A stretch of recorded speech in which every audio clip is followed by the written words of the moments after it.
Mungu akanionyesha tena mgombea wa ubunge mkoa wa Kaskazini.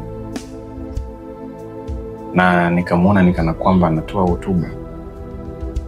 Amezungukwa na watu pia nyuma wachache ambao wanamlinda.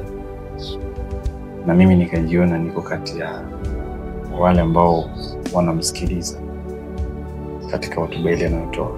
Sikuweza kusikia yale ambayo alikuwa anayasema, lakini tayari ilikuwa inaonyesha katika ulimwengu wa roho ya kwamba Mungu amempa kibali cha kuweza kusimama katika madaraka kwa nyakati nyingine, na bila shaka neema ya Mungu iko juu yake, rehema na fadhili na wema wa Mungu uko juu yake. Ni mtu maarufu, ni mtu ambaye anampenda Mungu hadharani.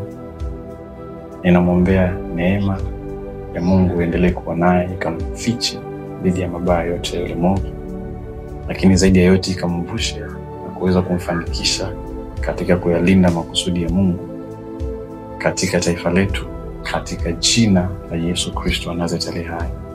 Amen.